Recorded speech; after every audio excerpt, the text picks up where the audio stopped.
Welcome to a Valley Sports Plug Roundtable. It's January 26th, 2023, the first Roundtable live stream and our second total live stream of the year.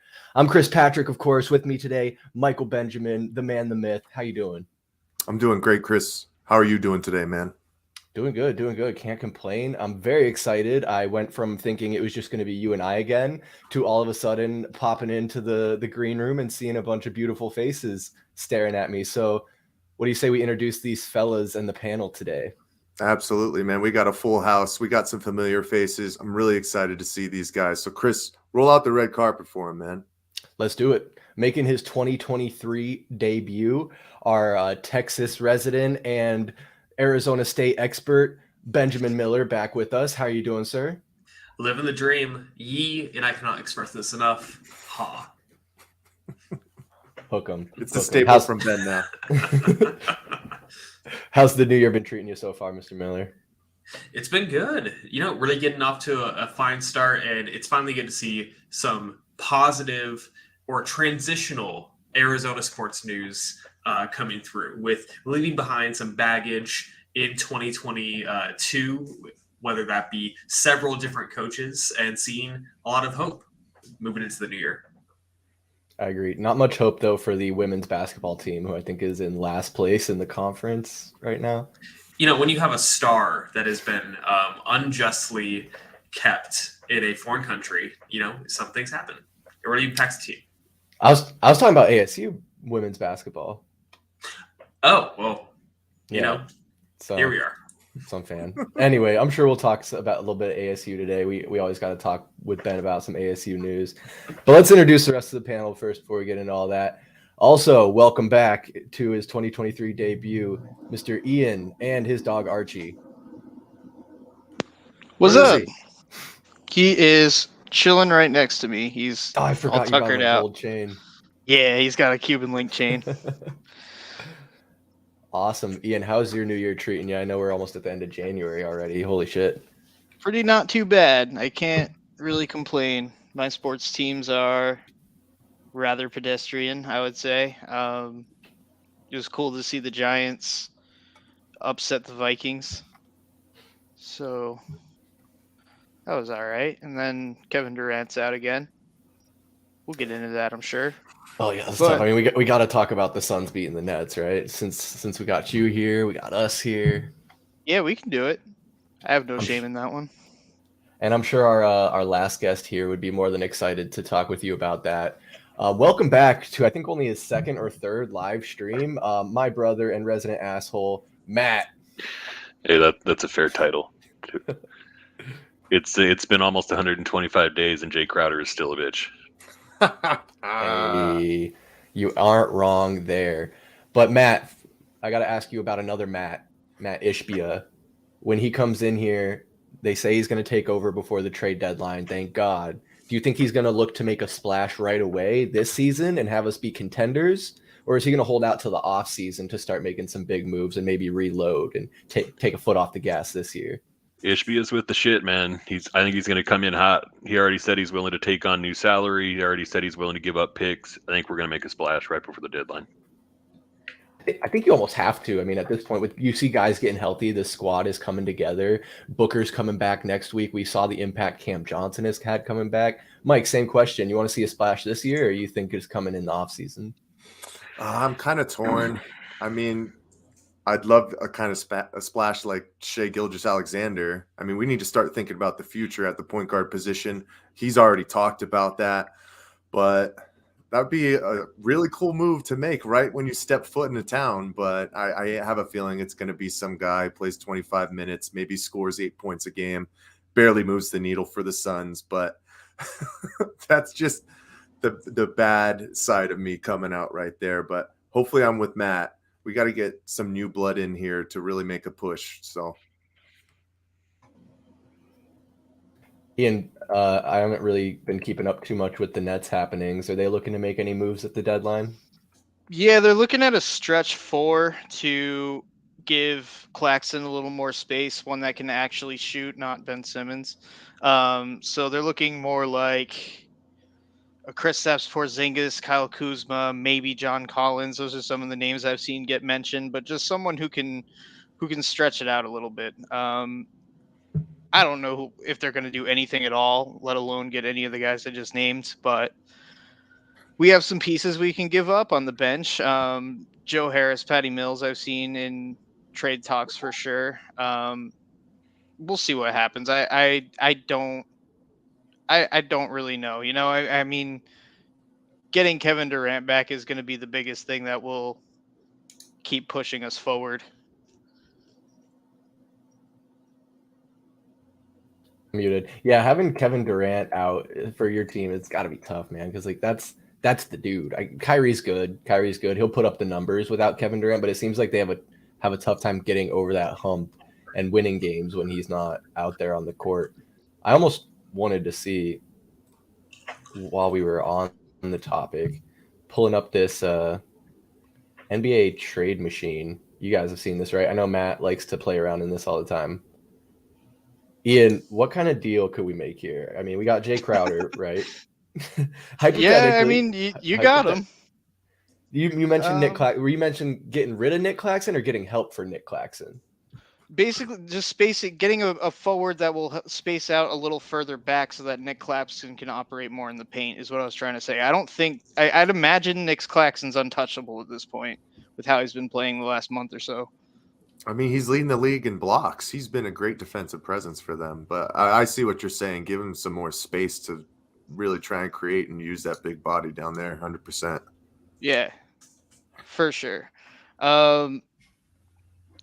Realistically, of guys that I could see, I'm trying to think of how the salary match would work, to be honest with you. You have Seth Curry there. I don't know if we'd be willing to give up Seth Curry. He gives us a lot of points off the bench. He's basically our sixth man at this point. Joe Harris has a fat fucking contract. I don't know why he's making that much. Royce O'Neal, but I can't imagine you'd really want Royce O'Neal. Royce O'Neal's good for a couple 3-pointers, 2 3-pointers, and some rebounds. So I mean, we kind of got that in Damian Lee already. Yeah. I know I've heard players on the block right now are Dario's like to be packaged with Jay Crowder, probably Dario Saric. All the expirings, yeah. Yeah, beyond, yeah, basically anyone who's on a 1 year right here, except Cam Johnson. He's not really on a 1 year, is it? No, he is. He is, right? We didn't. Yeah, this is last year of his contract. No, this was a 1 year extension, right? Or no, this is still his rookie deal. This is still his rookie deal. Remember, we tried to offer him this summer, but wasn't the numbers that he was looking like. But yeah, I mean, if he stays healthy for the rest of this season, averages 16, 17 points, gets you 4 threes a game. I mean, I don't know if he's going to get paid the same like Mikal Bridges, but you know, he could start to see getting close to those numbers. And I think that's what the Suns were a little bit worried about, especially you see right off the bat with that meniscus tear. Dude, the way that guy falls down on the floor is just miraculous. I don't think I've seen anybody like it. Like when I was doing the recap video the other day, I put in his dunk that he had against Charlotte. Real nice dunk. He almost came down and freaking broke his knee again, dude. The guy is just wild. I can't believe it. I saw that, and that was like the highlight play too, where they were like, "Oh, look at this Cam Johnson dunk," and I hear you, Mike. It's just kind of like, Yeah, it gets especially like when you're seeing non-contact injuries become more prevalent. I feel like, and then I don't want to start thinking like worst case. You guys remember Kevin Ware? I think he was a college player in Louisville, maybe 10 years ago.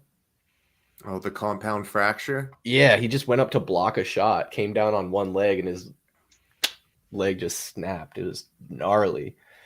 Go Google that on your own time if you want. It looks like, Mike, looking at this Jay Crowder for Seth Curry straight up to work. I know I'm just kind of fucking around with this trade machine. Would you be interested in something like that just to get rid of Jay Crowder, or do you have any interest on anyone from the Nets? Yeah, I believe he's number 7, right? Kevin Durant, that's the guy that I'm interested in from the Brooklyn Nets. But no, obviously there's a lot more pieces that are involved to get that kind of guy. I'm either in the camp of trying to get another backup point guard, somebody who is kind of vested within this league, has playoff experience, will be there for this eventual playoff run from the Suns, or a power forward, somebody that a position that we haven't had for the past 2.5 years, it seems like, where we always talk about going into the summer, trying to bring someone in, get you a little bit more size. Because right now, all of our bigs can really only do one thing, just be big. We've seen Jock Landale start to spread out a little bit. I think he had 3 threes against Charlotte. That's great, but it's very inconsistent. We need somebody to start spreading the floor a little bit more from that 4 position. Yeah, I mean, go ahead. I was going to say just something to think about, because you were talking about SGA earlier. I'm not sure he's eligible for a trade because he's got a designated rookie extension. He got that Supermax. So he might not be. He might not even technically be available.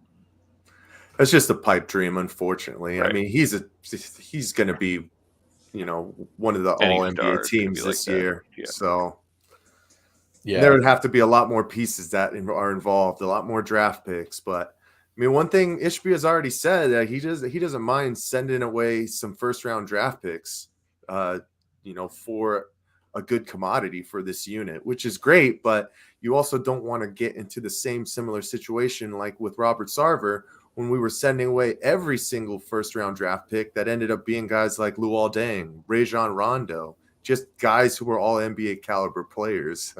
So you just got to be careful when it comes down to that. Yeah, I did want to say, you bring up a great point with wanting to get a point guard. Campaign's just not it. He's just not it. Sorry, that's all I want to say. And I think that's what you can see like the past 5 years with the Suns has been, is that there's been very few investments into those first round picks and actually development of our players, that in our championship runs, we've been relying on those play callers, those veteran players like Chris Paul coming in and different other people. So I would like to see, especially more emphasis on the younger generation coming up into it, because like we still have Booker, we have Cam Johnson, who's a certified baller, and I would just like to see either someone in the mid-tier of a few years into their contracts, or someone who is a just freak athlete coming on in. And I like that you talk about an investment in the younger players, and I wonder how much of an investment Ishbia is going to be willing to make as far as going over that luxury tax limit. I mean, that's something Robert Sarver was very frugal with, not wanting to go over that limit. I mean, just see what happened when Joe Johnson walked. See what we're already seeing the writing on the wall for Cam Johnson. And now we have the new owner, a new regime, if you will. But back to my question, how far over that luxury tax is he going to be willing to go? Is it 40 million? Is it 60 million? I mean, we see teams like, or we had seen teams like the Warriors shell out, I think at one point, correct me if I'm wrong, I'm going to try and look it up, but I think 120 million over the cap or something like that. And those are just insane numbers. I think that with a new owner, especially someone who just ponied up almost $1 billion, like over $1 billion to purchase this team, it's going to be, does he have faith in the current roster plus or minus 1 or 2 pieces to make a championship run now? If the answer to that is no, then you're going to blow it up. You're going to get as much capital as you can, save as much money, and then plan to have that run 2 to 3 years down the road. Yeah, no, and I just looked it up. I was way wrong, actually. The Warriors were 170 million over the luxury tax limit. That's fucking insane. 170 million. This guy, Bobby Marks, broke it down, I think. But did Bobby Marks play for the Suns? Am I tripping? I don't think so. Or was he not even an NBA player? Not important.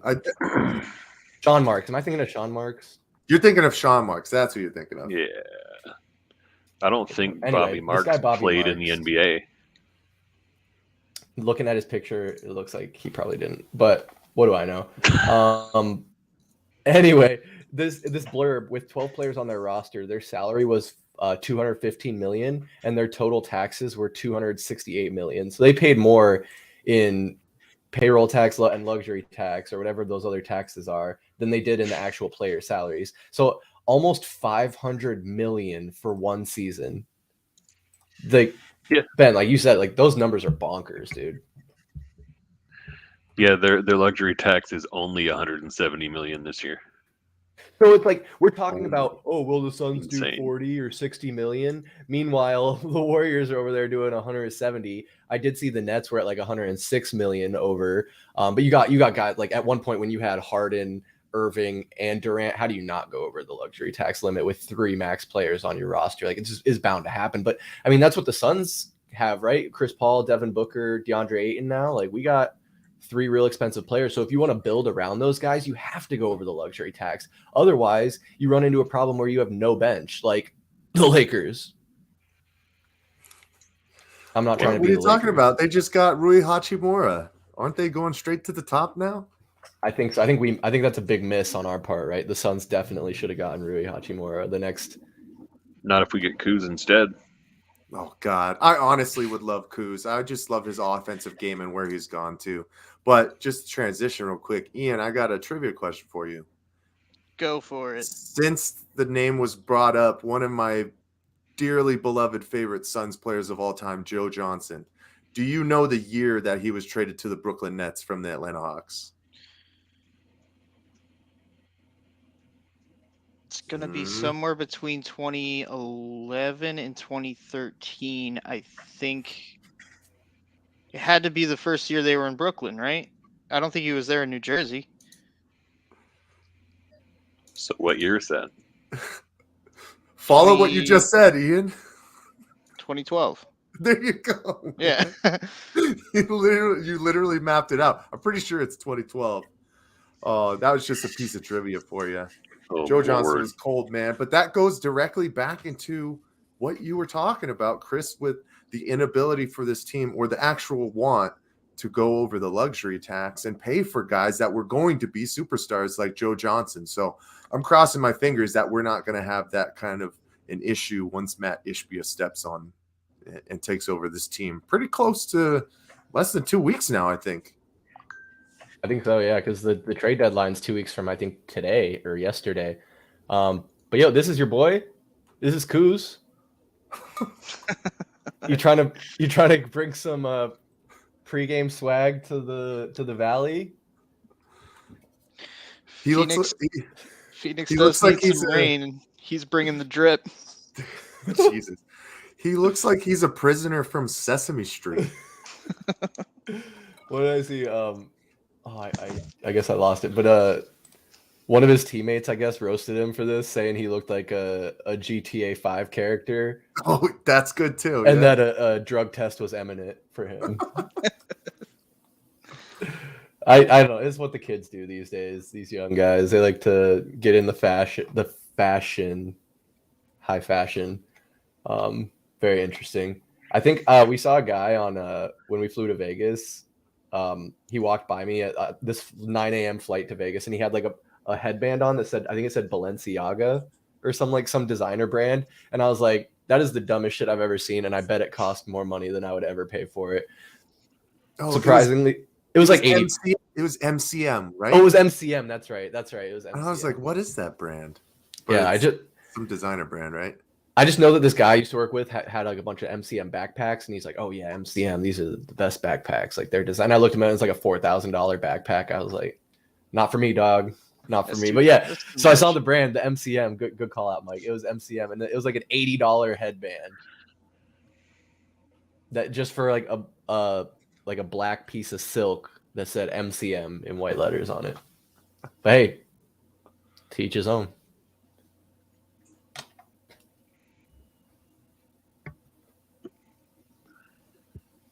So we got the NBA, we got the trade deadline, we got the kind of slow season. I did see that before we move on from the NBA, I did see today that the All-Star starters were announced. Ian got 2 starters out there, and Durant and Irving, no surprise there. No Phoenix Suns are starters. I mean, I don't think anyone's surprised. DeAndre Ayton isn't there, or Chris Paul, but again, no love for Devin Booker, man. You got to play during the regular season and make the All-Star game. Yep. Durant's been out almost as long, hasn't he? Durant's played a lot more games than Book has. Matt, you Book's been cannot out tell me that. for- Zion Williamson is a fucking starter. So turn it around, back it up. It is bullshit. It's obviously it's a popularity contest. I don't understand how you can be the cover athlete for the biggest NBA video game franchise in the world and still not get any love. It's mind-boggling. I agree. You're right though. I mean, he hasn't been playing, so he hasn't been able to be on SportsCenter if anyone watches SportsCenter anymore. Mike, is this a snub or obviously you don't look very surprised? No, I don't think he's going to make the team at all, to be honest with you. He just hasn't played enough. I mean, you can't miss a month going right into the All-Star break. I also wouldn't be surprised if they named him like to be on the team and he just didn't go. You know, the matter of the fact now is just staying healthy and getting your body straight for a playoff run, because this is what these guys are about now. Screw any of those accolades. Love getting the All-NBA first team, all that fun stuff, but this team has had expectations since making the finals of going back and finally winning it. And there's no course for error, and there's nothing that's going to be accepted for them either than that. So I don't think they give a shit about all-star stars and whatnot. I mean, it's kind of crazy though. Like Luka's already a 4-time all-star, and DeAndre Ayton in the same draft hasn't even sniffed one on the bench. And the saddest part about it, too, is this was his opportunity to start taking his game to the next level, to possibly be an all-star, because everyone has been hurt. And he has been middle of the road, if that. But I still got hope for the big fella, unfortunately. Hopefully you guys want to come along on that ride, too. I hear you. I hear you. The argument's there. I did just look it up. Funny enough, Zion and Devin Booker have played in the exact same number of games this season, 29, and Devin Booker averages more points per game, barely 27.1 points per game to Zion's 26 points per game. I mean, sure, Zion has a higher PER, but I think it's also just an issue of recency bias. Like, when's the last time Book played a game? Like Zion sprinkles in games, right? So like Zion's missed several games, obviously, but if you're looking at it from a perspective like you want to see games being played right around time of voting, if Book hasn't played in a month plus, you know, it's harder to make the argument at that point. I don't think Zion is what's, maybe I'm stating the obvious, but Zion's not what's stopping Book from being in the starters. I mean, they have 2 point guards and Curry and Doncic there, and in the East you see the same thing. The backcourt is Donovan Mitchell and Kyrie Irving, so it's something there where there's not really a 2 guard in that lineup at all. I fully expect Book to be at least given the honor of being a reserve. Like Mike said, that the only reason I phrase it that way is because I could see him just being like, nah, fuck it, and skipping it so that he stays healthy. But I wouldn't be shocked at all to see Devin Booker somewhere mentioned in once the full all-star roster is made. Yeah, I mean, it's not like I can't looking at the roster for the West. I can't genuinely say that he should be ahead of either of the guys that are there in the backcourt right now. Just looking at it from like a season standpoint, I can't genuinely say he deserves it over either one. That's a valid point. I mean, when you look at it from that perspective of the guards in the prospective conferences, I can see why then that he might not have made the cut, and not being able to replace Booker for Zion and have those guys be interchangeable. That makes a little more sense. I don't know. I mean, Steph Curry has been out a good amount this season as well, and they've been doing the injury management thing with the Warriors in general, which is kind of crazy. But you're also talking about a guy who is a 4-time champion now? Is it 4 times, right? 4-time. Yeah, 4-time. Absolute, highest notoriety throughout the league, and just a cultural icon for basketball. Like, as long as those guys are still in the league playing, they're always going to have a spot and be voted on because it's popularity contest, like you said at the end of the day. So Yeah, Booker's Yeah. Booker's not gonna be outvoting Steph Curry anytime soon. Booker's No. not on that level. I mean, Yeah. I don't know what the final votes were, but didn't Austin Reeves get more votes than him? No. I Like don't at think so. one point, Booker fell underneath him. Like he fell to 9th.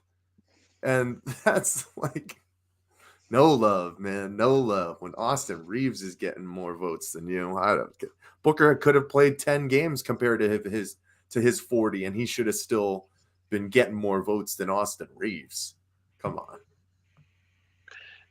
Yeah, I want to say that was like right after New Year's where they were saying that that's where things were sitting. I don't think that's how it turned out, but I don't know if we are those full numbers out there. I don't Yeah, actually know if they are. I was actually just looking at it. It's crazy. They have like a whole PDF here of how they determine this stuff. Let me see if I can zoom it in a little bit. So it's a combination for the starters of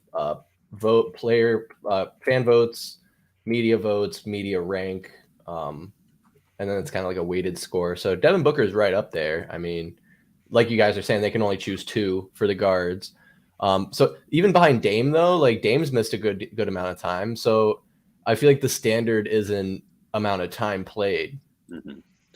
Well, and you look though, Book got a lot more fan votes than a few of the guys ahead of him too. So it's not True. just fan voting, but it's partially that. Like he would have still been outside of the top 5. Well, look at Klay Thompson, for example. He had 1.25 million or 1.5 million almost votes, and no media votes. Nobody in the media thought. And see, the media obviously keeping it tight, having these 4 guys at the top. And there's an argument in there for Ja Morant. I could see that. I think it was either in this last Suns recap we did or the Heat Check Live where Ja Morant's just an exciting player to watch, and it's no wonder that he got a shoe deal. Like, and that's the type of guy you'd want to be an all-star starter and the face of all-star weekends. You can throw him on as much advertising. Steph Curry, obviously, Luka Doncic, obviously, those are great marketing opportunities too. So I don't know, just very interesting seeing some of these names on here. Desmond Bane, really surprisingly high up on this list. Yeah, as long as your team's competitive and you're having exciting games, you're always going to see votes coming in.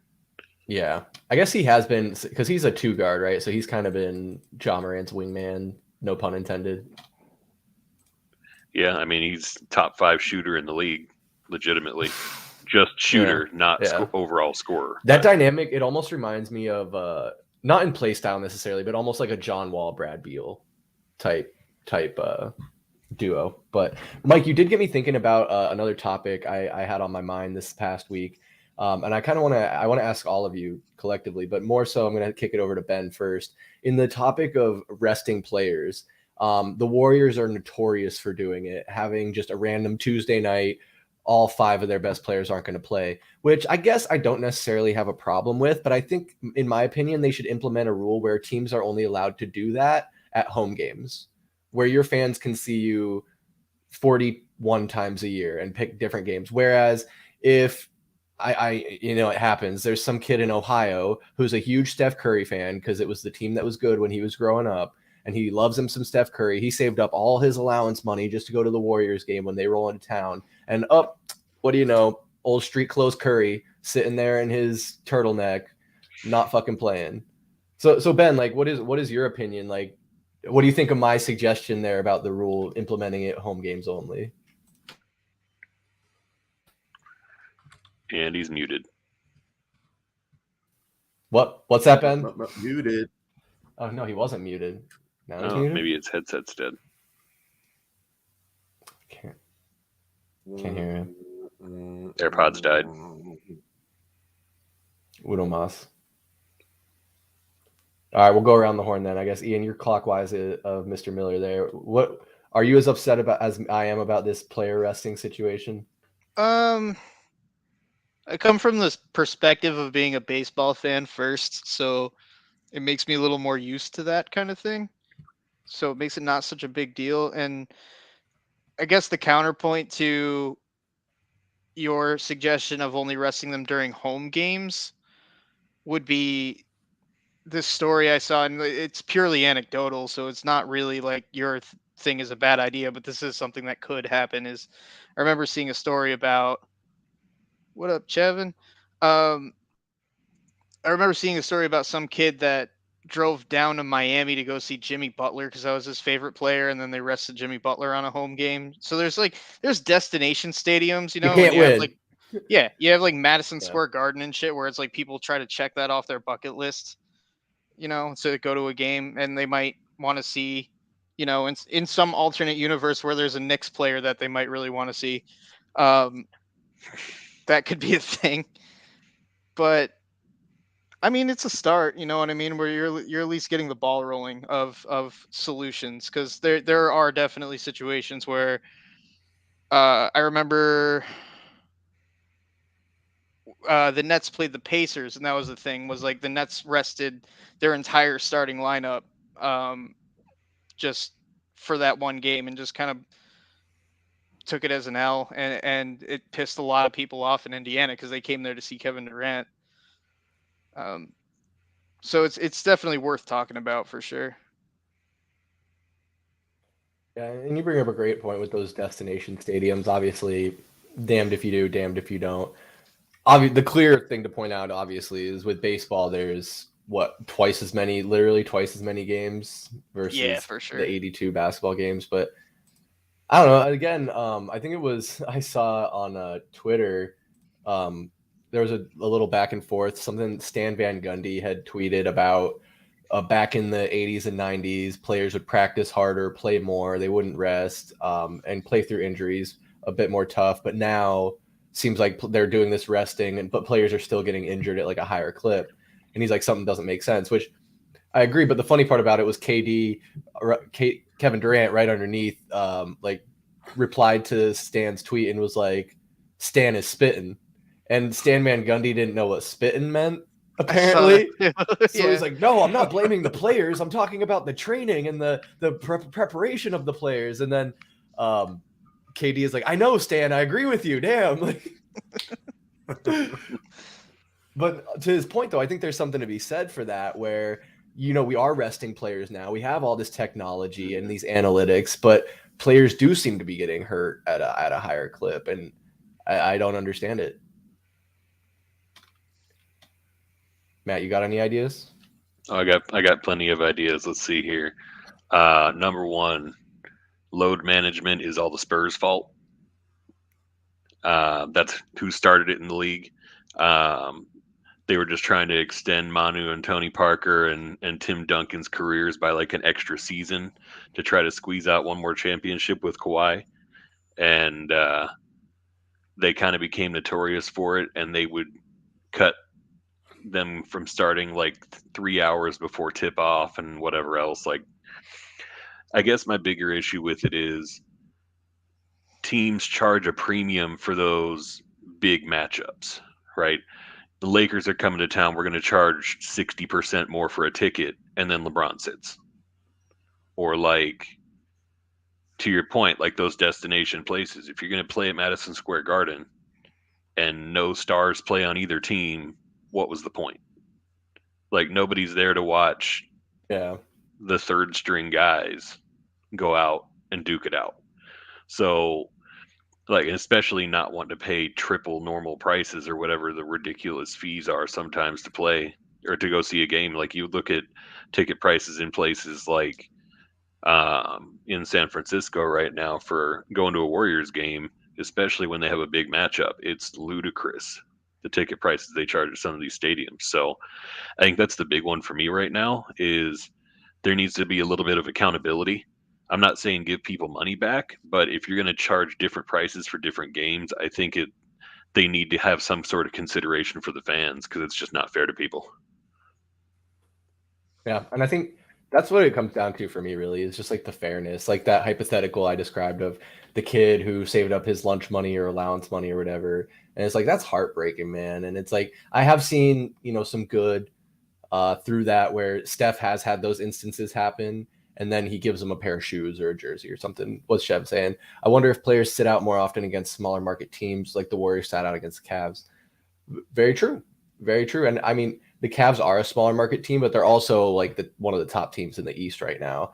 and historically have been. I mean, mostly because of LeBron James in the recent past, but now it's funny how once you get Donovan Mitchell out of the West, I think I'm stealing Mike's line here. You get Donovan Mitchell out of the West, you kind of start liking him a little bit more. He's kind of warming up to me. Ben, you got your audio issues figured out, bud? Nope. Sure doesn't. No. To your point, and to the point for Chev, real quick, I think you have to realize too, at least from like a casual fan perspective, most of the small market teams, at least in recent history, haven't been great teams. So in a lot of cases, you just genuinely don't have a huge matchup coming to town. Somebody brought up the point of like the Pacers are coming to town. Pacers haven't been a super great team for the last few years, at least not a major threat. If you're sitting one guy, you might be able to get past them, just as an example. But even if you're just looking to take an L, like if you do it against a team that's not in your conference, that also helps. So, and I guess I just wonder, I guess there's arguments to be made, and I don't. So maybe I shouldn't say I wonder because I kind of get it. But what I'm thinking while I'm thinking out loud here is like with the Warriors, right? It's not just that they bench Clay when they're doing this load management. It's Clay, Draymond, Steph. It's their whole star lineup, their death row. It's not, but so it might be different if it's like, oh, Clay is going to take the night off. He's come back from an injury. I understand. Oh, Steph's going to take a night off. He historically has bad ankles. We got to keep him healthy for the playoffs. But when they're like, we'll just only roll out 7 players tonight, and we'll probably lose, but it doesn't matter because we're just going to roll through the season and make the playoffs anyway. Jordan Poole can handle it. It's fine. He just got a new deal. It'll be all right. Dude, he might be the future for that team, man. I was gonna say, I think give it a few years, that Warriors team's gonna look a lot different. Clay, it sounds like he's on his way out. Draymond's gone. There's probably on his way out because he's the one who punched Poole in the face, right? If load management is policed, won't it just encourage teams to hide players on the IR with dubious injuries? Yeah, make them sit out for 5 games. Absolutely. Go ahead. Yeah, they'll always find a way around it, right? If you make it where if you put them on the IR for any period of time, you have to do it for like 3 games or something like that, it's going to stop that shit real quick. Like do something maybe to a lesser extent of what the NFL does with that, where you have to have like designated for return. Obviously, it's a lot more games, but I mean, if you say 3 or 5 games and you're only really wanting the guy to sit for 1, you're gonna see a lot less of that kind of BS getting pulled. Because you don't want to have people sitting for 5 games. That's a big chunk of the season. Yeah, that's true too. Like just like Chev saying, kind of basically just lying on the injury report. Like any stub toe or bruised kneecap is going to end up on that injury report. I think it was in the NBA. I think it was the Miami Heat a few weeks back. They had gotten in trouble with the league for misreporting or reporting late on their injury report. So the next night he put everybody on the injury report, and they were all questionable. That's that petty shit I love, man. That was so funny. Yeah. So it's like, sorry, I did want to speak to Steven's point a little bit here, though. Is how do you start to police load management, right? Does it have to be kind of like an NBA appointed, doctor for every team that comes in and has to do their own checks if they're trying to list somebody as questionable with like an illness or like a jammed toe or something like that? It's just how do you really police that correctly? But I do feel bad for those people who only get to go to a game, every couple years or are going for the first time and they love the team. And then their favorite player is out just out of the blue before you even knew it. I mean, like if you're buying tickets for Suns games right now, if you didn't know that Devin Booker wasn't playing, then you're just an idiot. But, that's different than if you go in expecting your team to be at full strength and then they sit 3 of their major players just because they're kind of just throwing this one out the window. Yeah, no, fair point. And obviously injuries are going to pop up, but like you can't just say, oh yeah, he randomly came up with an injury day of 17 times this year. Like realistically, that's not going to happen, especially for a dude that's making as much money as these guys are. Right. It's like the guy who his 5th grandma died this year, so he's not going to be at work. Hey, it's a blended family. Chris is keeping tabs on the dead grandmas. Hey guys, everyone just remember, when you start a new job, no matter what, you always have 4 grandparents. Correct. True. At least. Ben, how are we sounding? We got your pretty beautiful voice. No. What is are you looking in the set? Are you in the bottom where it says settings, then audio, then mic? Can you choose like your laptop mic, or what are you trying to connect to? Or change it on the computer. What it might be is you got to change the actual audio settings down like on the taskbar. You can do it, man. You can do it. It's just so weird that he cut Make out Ian fix like, it. He's the IT professional mid. No, And dude, and the don't audio worry, professional. Ian, you need to hop on a plane right now. Hurry up. Chop, chop. I got you, man. I'll be there in Ian at work. 6 hours.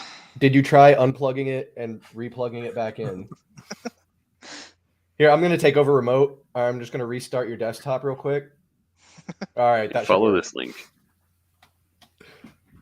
Oh, now we got the gaming headset. Let's go. Oh, fuck yeah. Gotta bring out the big guns. Yeah, join the club. That was the issue. He didn't have that on in the first place. I'm saying. Yeah, that was his mistake. Oh, we upset him.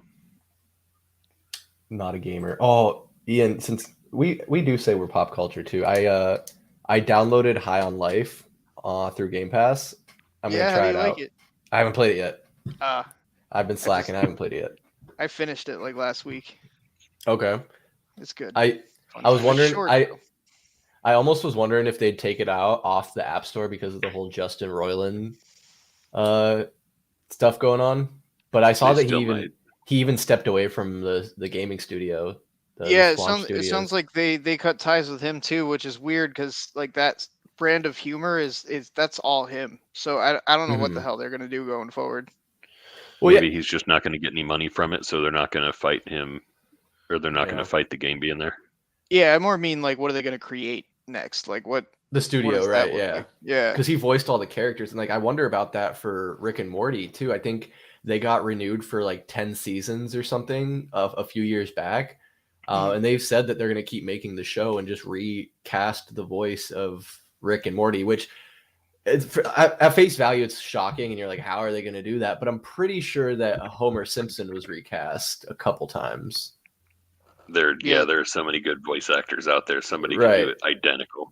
Yeah. So I don't have that much problem. But then the question is, how much influence did he have on the writing process episode to episode? I mean, I know they have a whole staff of writers, and you can see on any given episode there's a different writer being credited, but how much like editorial decision making or final say did he have, and is it going to change the show?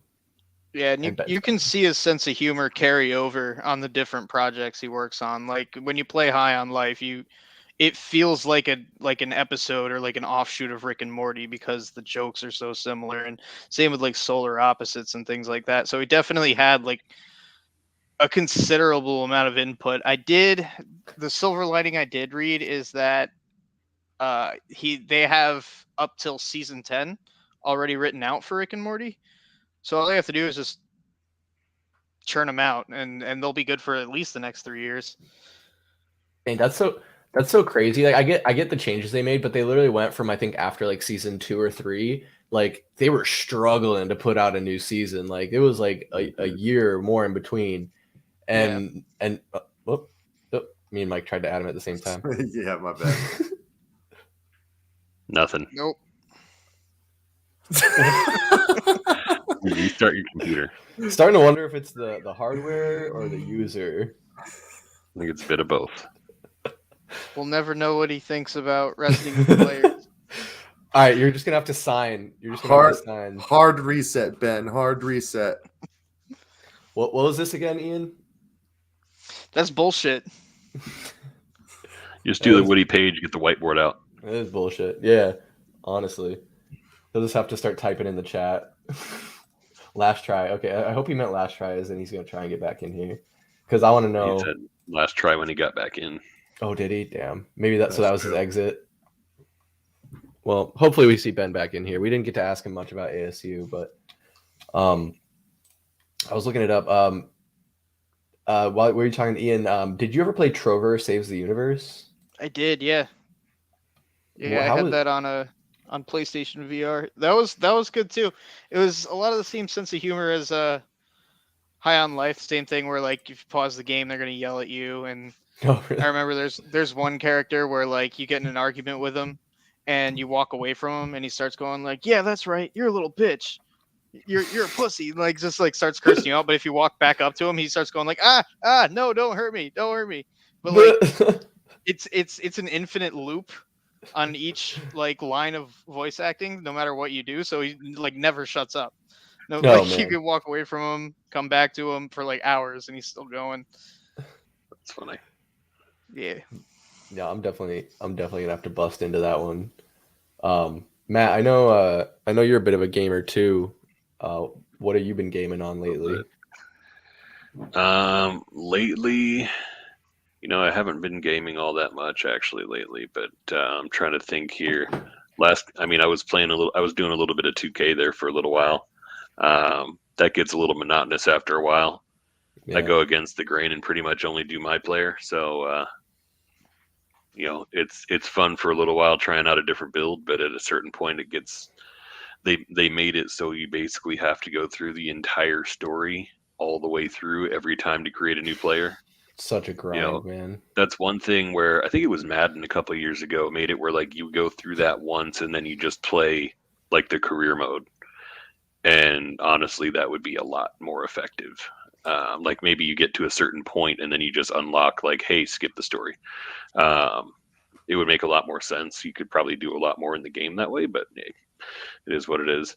I was playing It Takes Two with the wife as well. So, Dude, that's that a fun was game. such a fun game. That is such It's a fun re- game to play with It's a your really significant other. depressing one though. Like Oh the yeah. storyline is depressing as hell, but it's a really good game. If you like those co-op games, something to play with the wife or the girlfriend, Sabrina got me on this game called Battle Block Theater. It was I know a this game. game for the 360. Hmm. But it's pretty fun, man. You play basically it's like a puppet show, but it's basically kind of just like an obstacle course, and you got to work together to make it through this obstacle course, and by like jumping and grabbing each other, picking each other up, and I don't know how much can you do with a co-op game, but it's a good time. So Yeah. that's my recommendation. It's kind of interesting actually playing a split screen game in 2023. So that's got some nostalgia factor just by itself. True. So It Takes Two is split screen. Yeah, it's split screen because you have to play from both characters' perspectives. Oh, So okay, gotcha. That part of it can take some getting used to because you don't really see that in games like in this generation anymore. So Well, I think beyond that. Another collaborative one that I got into this last year was Portal 2. Oh yeah. I'd always seen Portal because it was like an OG 360 game, like indie or not indie. What do you call it? Indie, like a cult classic maybe. Mm-hmm. Yeah. But so I'd always seen it, like seen the cover of it and everything, and I was like, that looks interesting, but never played it, and honestly didn't even know what it was. But that's another like kind of fun collaborative game. The cake is a lie. Cake was always a lie. The cake was always a lie. It's a fact. Chris, did you ever play the first Portal? That's what that's from. Yeah, no, I didn't see that one right over my head. All right. You'd understand. You got to go back and play the first one now. Are they the same as Portal 1? Like oh, it is like the same. play style. It's essentially the same. Yeah, it's just extension of the story. Did I play Portal 1? I think you did play Portal 1. I'm gonna say we grew up together. I'm pretty sure you played Portal 1 at some point or another. I don't know. Came out 2 days before my birthday in 2007, apparently. That I am aware of. Fun facts. But, well, now you just doxed yourself, so that's fun. That's true. Oh, but I did remind myself, dox my age, I guess. Or at least your birthday. And my birthday, yeah. I did want to talk about, I guess we may or may not get Ben Miller back, but the NFL playoffs, we're down to the championship round, right? It's the conference championships, yeah. The conference championships, yeah. We got the San Francisco 49ers and the Philadelphia Eagles on Sunday afternoon, and then Sunday evening will be the Bengals and Chiefs. Mike, I have a question for you. Dude, I'm who throw up in my mouth just thinking about watching these teams. But go ahead. So it's specifically about the Sunday night game, and I need to know: is Joe Burrow going to be able to stop this man? The younger Mahomes. Oh keep my God. him away from the Super Bowl. Keep him out of Arizona. Can Joe Burrow prevent Jackson Mahomes landing in Arizona for the Super Bowl? Jesus Christ. Stop him from making any more TikTok videos. My goodness. I mean, the Bengals hit stride when they needed to. They have some great momentum going into the playoffs, and they utterly dominated the Bills on the ground. They did whatever they wanted to. And a big situation is going to be how is that ankle with Patrick Mahomes and how he's going to be able to stand up, because he uses his legs not to run as much, kind of like you would say for Kyler Murray, but to extend plays, to give himself the ability to make some incredible throws and find guys that a lot of other guys in this league just can't do. I mean, Chris, why are you playing this, dude? Like, Oh God, I hate this. like, I've never seen this kid just before, but please. first stop. impression. You can't hear it, right? Thank This is God what we're we're up gonna get against, copywritten. I The good like news the is if he comes Bengals. here, he's getting his ass kicked. So Yeah, I can't stop looking at it, dude. I'm trying to make a point. My goodness. I think, if I'm not mistaken, right now the Bengals are favored, right? At least the last time I saw, they were 2.5. with that ankle, as soon as the ankle injury news came out again, Oh, the odds went even further well, in that no. direction. So DraftKings right now, the spread is at -1 Chiefs. So it went back over to So it Kansas went City. back the other way now. Yeah, because earlier today there was reporting out that it was going further toward Bengals. So that's an Chris, interesting if one. you don't stop sharing the screen, I'm gonna do it for you. All right. Okay. All right. Who uses TikTok on their desktop though? Jesus. Just had to That get my dude's an my NFL Jackson player? Mahomes fix. No, he's an NFL player. I'm on Little brother. Oh no, As you we're losing should. subs. I That's co-sign that. You're driving Kev, you off our can't- loyalist followers, man. Kev What can't in the unsubscribe. I world? promoted him to moderator tonight. Oh my God. Lord. All right, I'll take him down. No more Jackson Mahomes. No, the story is that is the younger brother of the Kansas City Chiefs quarterback Patrick Mahomes, and he is just a cancer of a human being. He basically he fights with people. He goes on social media and talks shit to people. He films TikToks on the sidelines. And basically Kansas City hates Patrick Mahomes' brother and wife. I probably equally. That's a complicated relationship. I saw the Bengals shit and I was worried that he was he's on that team.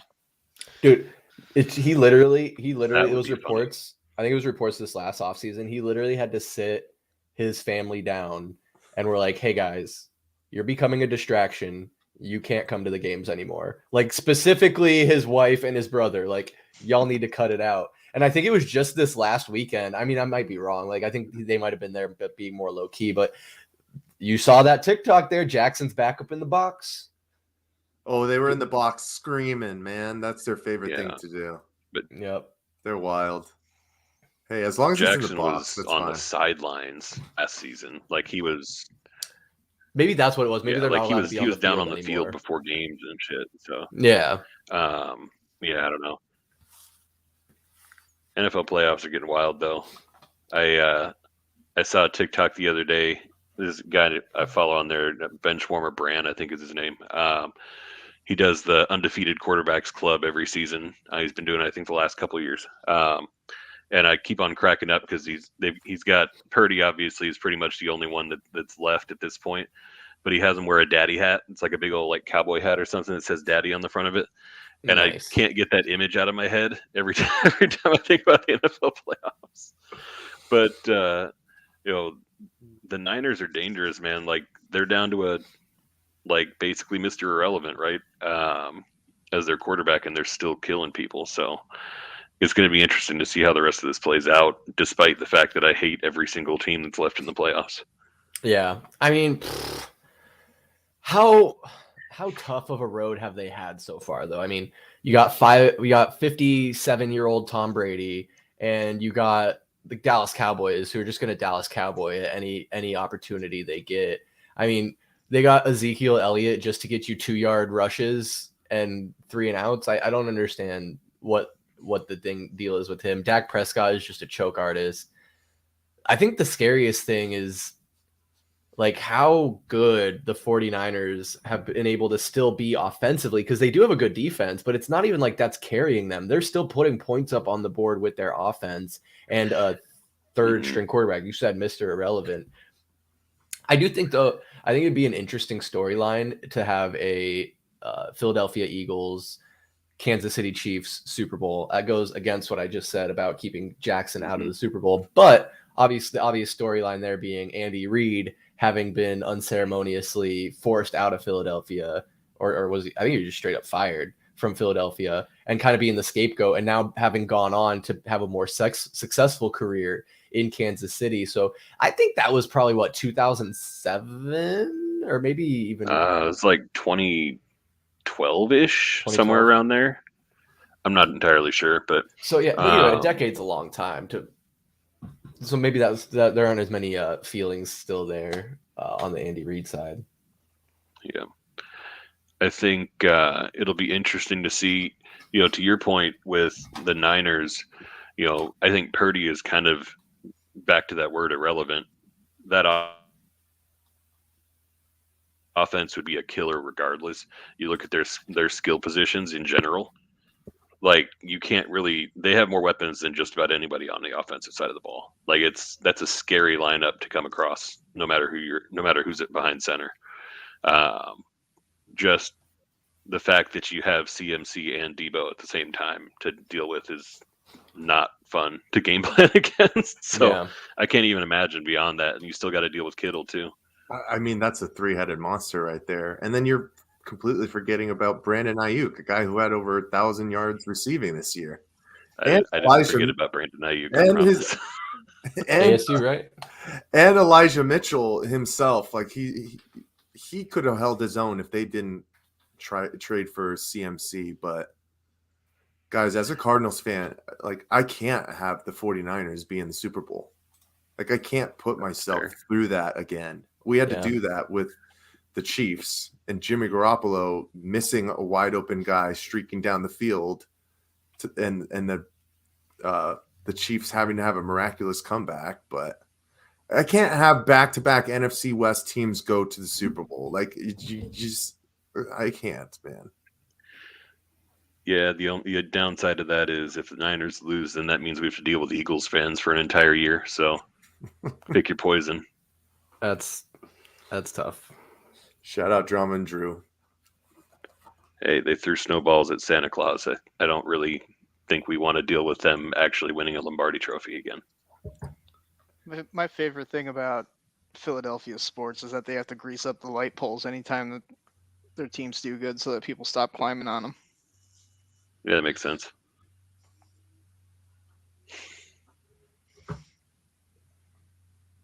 Fucking Philly, man. Just reckless. Yeah, Chev, get in here, man. I just sent you the link on Facebook Messenger. Oh, you got him? Okay. Yeah, I got him. I was gonna say I just saw it. I saw it. You're always welcome, man. Always welcome. For anyone who doesn't know, Chevin does of Dynasty Rewind. Those guys over there got a channel on YouTube. Go look them up. I think if you just type in Dynasty Rewind on YouTube, you'll find it. But they do a ton of fantasy football content. Really deep dive on like nitty gritty. So it's like it's great fantasy football knowledge for people doing dynasty leagues. If you don't know, a dynasty league is when you keep your roster and you're basically just drafting rookies every year. Where all of us we're drafting the full league. They're only drafting the rookies that year. So it's really only like a 4-round draft. But obviously he was telling us when he was on last year, and hopefully we can have him on before or this upcoming football season. But he was telling us that he's watching not watching high school players, but like following like the top high school prospects and then like redshirt guys and all the way through their college career just to see who he might want to snag. So what I was going to say though is it's not just good, fantasy football knowledge, but it's also just great football knowledge. And those guys bring a ton of great perspective. So definitely check them out. And if he gets in here, maybe he can tell us some more about it. But You got to I have don't some know. serious time for Dynasty, man. Yeah, I my tried to do a God. dynasty league once, and it was tough, man. There's a lot that goes into that. Be interested to 'cause- do one in basketball too. Actually, now that I'm thinking about it, Mike, what was the crazy type of league he was telling us about? Where it's basically like it's like a college. You have a college team and an NFL team, and It's like like your- Canton, something to Canton, college to Canton. No, campus to Canton. campus to Canton. Yeah. Yeah. So you have basically like a G League team full of guys in college.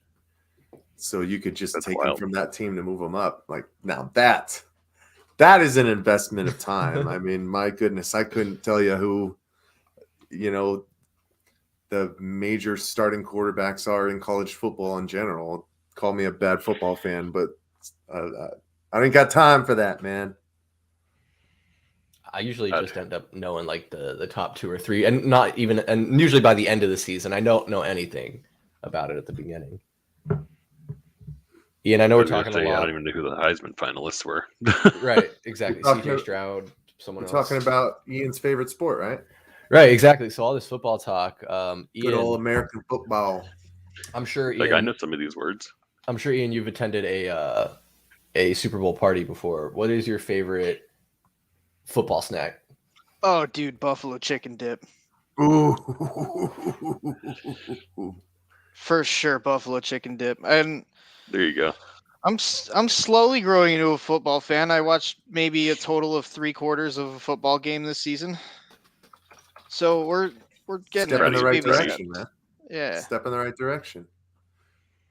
Chev, what's your favorite football snack? Yo, boys, what's going on? My favorite What up, brother? snack has to be bacon wrapped Smokies with a maple brown sugar glaze. Just found out about this a few years God ago, and I damn. make it every single year, man. It's the best thing I ever eat. Hey, if y'all want the recipe, I got y'all. It's the best. I I'm was just gonna telling you, say. though. I Mm, got like- y'all with this. It's freaking ridiculously good. Did you I'm say bacon? so hungry now. You had me at bacon wrapped, man. Bacon wrapped Smokies, maple brown sugar glaze. Best thing you'll have all Super Bowl. Y'all gonna be This- the MVPs this Super Bowl. There we This go. dude's Super Bowls. So if we're having a Valley Sports Plug Super Bowl party now or in the future, definitely gonna have the bacon wrapped Smokies. Definitely gonna have the buffalo chicken dip. Matt, what are you bringing? It's a potluck. Oh, it's a potluck. Ouch. Let's see here. Honestly, almost every time I go to a Super Bowl party, everybody's always got nachos, and it's like like the big nacho plate, like the big trays. Mm-hmm. Everybody brings something unique to the table with it. I feel like that can always be a banger if you're doing it right. Mm-hmm. Yeah, it might be simple, but for me, something that I always end up going straight for is meatballs. Just meatballs in a crock pot with a bunch of Yes. barbecue sauce. Give me a toothpick. I'll demolish 50 of those. Easily. Got to hit the. You ever do the grape jelly and chili sauce meatballs? I've not made it myself, but I think I've been places where someone had that out. Those are fire. Sounds it's interesting. bizarre, but it's fire. Mike, you're the last one to the It's party. a What are you potluck bringing? banger every time. I mean, you guys have some great choices here. I want to be at this party for sure, but I mean, I'm your basic guy, dude. I gotta have chicken wings there, like barbecue, There hot, you go. spicy, any kind, man. Like if it's not there, I'm not there. You know what I mean? Bone in or boneless? Bone in. Come on Correct now. answer. Gotta get your hands dirty a little bit. That's the right Gotta work answer. for it. So, Chev, bringing you on now, I got to ask you Yes. about this, the football, obviously, but we're in the thick of it with the playoffs. Super Bowl's right around the corner. Who do you have slated in the Super Bowl? Dude, all these teams, man, are good now. Like, it is insane how great the playoffs I feel like have been. I mean, there's been a few games where they weren't that great, but I mean, a lot of these games have been defensive. A lot of the teams just banging it out. I mean, last week with Dallas, Dak choked it away. I really like San Francisco. I like what they do. Their linebacker core is insane, man. Like the way they travel around the field, they're so quick. I think Philly is going to win that one, though. And I really like the Bengals, man. Joe Burrow literally gives no Fs about anything. All he cares about is winning. Doesn't care about no accolades. Doesn't really care about what's going to happen at the end of the game. He wants to win no matter what it takes. And it's going to be tough with the Patrick Mahomes injured. It's going to be a doozy. That defensive line for the Bengals is going to get back there pretty quickly, and it's going to be a tough game for Patrick Mahomes, in my opinion. I like the Bengals and Philly to make it to the Super Bowl at this point. Philly, okay. I do like the Joe Burrow pick. I mean, Joe Burrow is just too cool. It's too icy, man. Too icy. Whether it's this picture right here or the one where he's smoking the fat cigar after winning and still in his full football uniform at LSU. Like, if you made that in black and white and told me it was 1945, I'd probably believe you. But I was criticizing the Bengals early on in the season. I think they came out the gate a little slow, maybe kind of looking like frauds. But man, you're right, dude. Like they've turned it around and are looking really good right now. And like that's a team that when they're hitting and they're clicking, you got Jamar Chase, T. Higgins, Joe Mixon. Like he's got some weapons too. And I think is it Hunter Hurst, the tight end? Yeah, he's a boss. He's even man. showing flashes now, man. He's not too bad at all. Same thing happened last year with the Bengals, man. They got streaky at the very end of the season, made it to the Super Bowl. They hit their same stride almost, it seems like, about the same time. So they're going to be tough to beat this week. It's going to be a little chilly. I think like 12 degrees it looked like. So we'll see. It's going to be a doozy, though. Oh, it's in Philly? I guess I didn't realize that. Yes. Oh, yeah. They're number one seed. Philly and Cincy. Or, sorry, not Cincy. Kansas City. Kansas City. Okay. Yeah. Patrick Mahomes still hasn't played a playoff game outside of Arrowhead. I don't know how this keeps happening, man. It's pissing me off. When you lead your division and lead your whole conference, man, like that's what happens. You got to win, and he does it every single season. Even with Tyreek Hill not being there this year, I mean, still put the team on his back. The division wasn't too great this year, though. I thought it was going to be way better than it was, and it just did not show out like I thought it would. I feel like it was a kind of a weird year, but I mean, you're right. Like those teams that find the momentum and find their stride, it's better to do it late. I mean, we saw last season or the season before last, whichever, when the Cardinals were front runners. What was it, like 10-0 or something like that, and couldn't close. So you have a team and like a guy like Andy Reid, obviously amazing coach, and Patrick Mahomes, Hall of Fame bound quarterback already. The momentum's huge. You did get me thinking though. Now that you brought up the game being in Philly, Ian, you're an East Coast guy.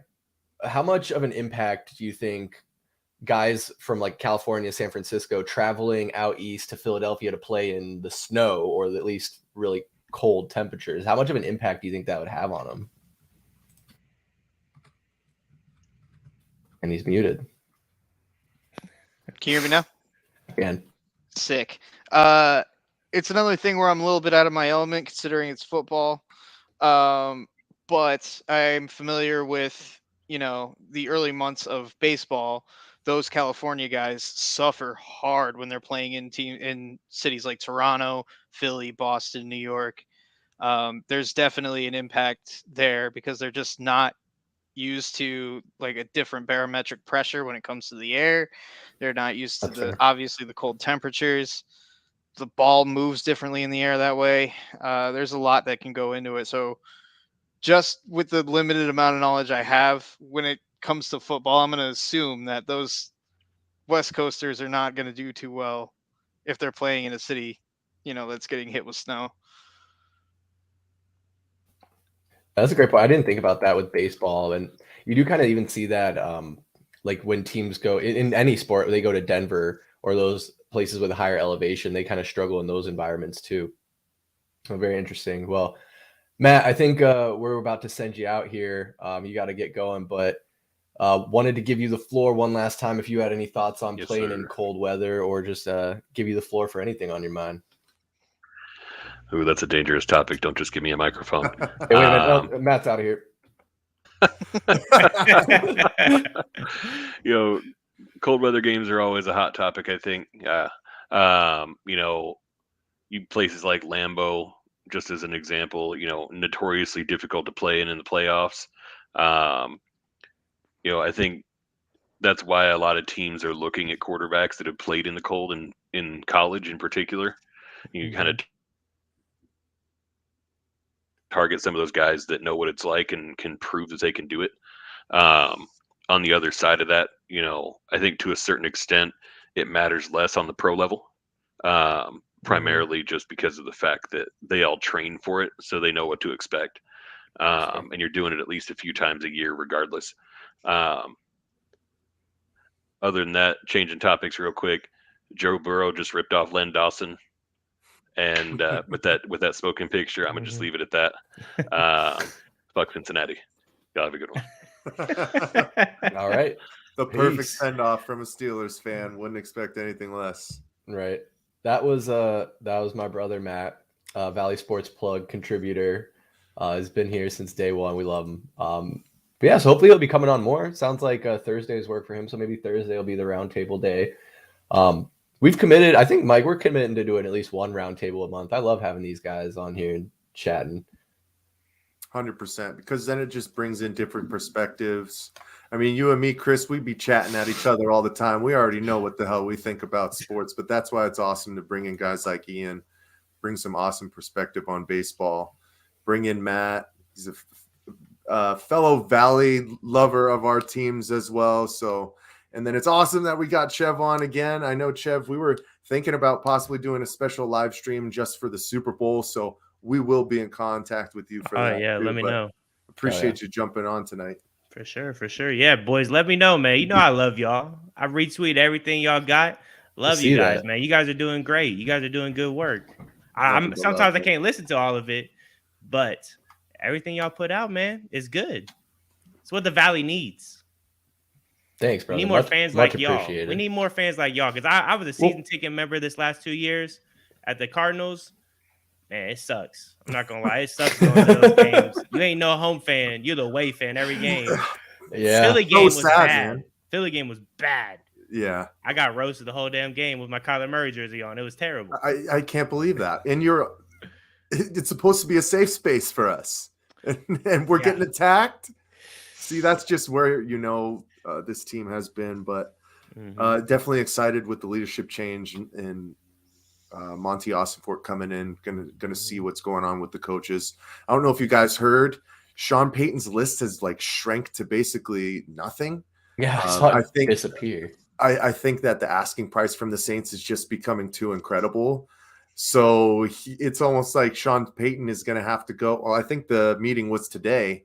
I wonder if he was like, hey, please trade a number one pick for me. I want to try, because some odds makers are basically putting him going back. Where's he at? CBS? CBS I didn't even think about that. They're putting that as the odds-on favorite as what he's going to be doing next year. Yeah, he wants a lot of power, I'd imagine, if he's going to go to a different team. He wants to be in the loop on about probably everything and have a lot of power of making moves. So I imagine some teams are probably just not really willing to do that, especially giving up a first-round pick for him. So I think that is going to play a little bit into it too. And I mean, if he doesn't see that that's going to happen, he's probably just going to say, yeah, I'll go back to the broadcast booth and talk about you guys. It doesn't matter to me, really. Try it again next year. But yeah, I don't know. I feel like that's just draft capital that the Arizona Cardinals can't give up at this point. We just have too many holes, too many things that need to be addressed. Offensive line needs entire retooling. We got to start looking at the cornerback position as well. And guys like, Zach Ertz, he's coming down towards the end. Our wide receivers, AJ Green's probably not going to come back. DeAndre Hopkins is probably going to be shipped out. It's going to be a whole lot of fresh new faces here next year, and draft capital is just what we need at this point. I almost agree, but what kind of I almost agree, Mike, because I could see it as being a pretty solid investment, depending on how long Sean Payton's going to be here, right? Because we can't just keep having a carousel of coaches come in here and not even be able to establish any type of rapport or culture. I know we throw that word around a lot, but it's really true. Like these teams that have longevity, I don't want to, pull out the Steelers fanboy card here, but Mike Tomlin still does not have a losing season. And that's because he's an incredible coach that even when our season looked like it was lost, we still almost made the playoffs. Yep. Incredible. You see Bill Belichick, longevity. Tom Brady's gone, and he still has the Patriots aren't nothing. Mac Jones can win games, and I'm sure they're going to retool and be competitive in that division. Now, no offensive coordinator last season, by the way. Is that what I did see that people were really blaming Bill Belichick? So maybe his time's coming to an end. Bad example presently, but historically speaking, I mean, look at Pete. Maybe a better example, Pete Carroll, very successful all through Russell Wilson. Ship him out, bring in Geno Smith, still successful. Is that all these players that this awesome GM is bringing in, or is it the coaching? So that's where it leads me to believe, like, yeah, it would suck to sacrifice a first-round pick who might be able to help us now or over the next 3 to 5 years. But if Sean Payton can come in and be our coach for the next 5-10 years, is that a worthwhile investment to just kind of surrender 1 or 2 picks? I'm leaning towards that possibly being the case, just because I'm like so sick of the coaching we've had in the recent past since Arians, pretty much. I mean, and even before him, like it was shit, Arians, yay, and then shit after that. So it's like, I think we need a break, Mike, and maybe a couple draft picks could be a worthwhile sacrifice. I'm just worried about that longevity if you bring in Sean Payton. I mean, you're talking about a guy who already retired once. He has his name in this league. He doesn't really have to prove anything else. He's a NFL champion. So right. Would he even be here for 5 years? Because that's kind of the commitment that you have to get now if you want to take Kyler Murray to that true next level. Like, we need a leader of men, obviously, right? A guy who's going to step out and have accountability for these guys, which just obviously wasn't Cliff Kingsbury. Yep. I think there's still some other good options out there. I mean, I know we've been hearing a lot about Dan Quinn, possibly Brian Flores. I don't know how that one would go. It sounds like sometimes he rubs guys the wrong way a little bit, but somebody who can get a little bit loud and put guys in their place, which is what Kyler Murray needs. He just seems to be that kind of a person who almost needs to have his hand held to the water to finally drink. And I hope that he's starting to change his narrative in regards to that. But Chev, sad boy Mike, man. That's how I'm feeling right there. Sad boy man. Mike, bro. That's how I'm feeling. Yeah, I mean, they definitely need something, man. I mean, you can't just go out there and have a 10-game win streak or whatever it was, and then the next rest of the season you don't win a home game. Then you go through the next season, you win 1 home game. Like, something obviously has to change inside, culture-wise, like you guys are saying. And, how does Kyler Murray going to react to a guy that maybe comes in and challenges him a little bit and doesn't let him get away with certain things? Like, that could get very interesting as well. I think he could figure it out. I think it would be all right. But I think now is the perfect time for the Cardinals. Like, they have an excuse why they're rebuilding. Kyler Murray's injured. We're going to suck now. Oh, that our quarterback's hurt. They have a reason to get better picks now. Like, they can't say we're trying to compete. We go out and get AJ Green. Like, that's not the move that we need to make again and again after every year. Get a random old veteran. Like, we have plenty of holes that we've just been band-aiding, and they just keep ripping off at valuable times in the season. When we play some of the best teams, cornerbacks are getting dusted. Linemen are getting blown back, getting to the quarterback. Like, now is the time, if you're Cardinals GM, like, you're thankful that Kyler Murray's actually hurt, because you have an opportunity to actually rebuild at some point and move forward. In my opinion, that's what they need to do. I don't see them competing with a random quarterback, David Blowy, that we had this season. Like, it's not going to happen. I'm sorry. It's just not going to happen. That should have been what we called him. Damn it. God, that's too good. Yeah. Hey, he played for the Lions, and I'm a Bears fan, right? So that's what we called him. Whenever he would get in, once every few games, whenever we see him, that's what we called him. Yeah, I think he's like 8 8 losses deep. Like he's never won an NFL game.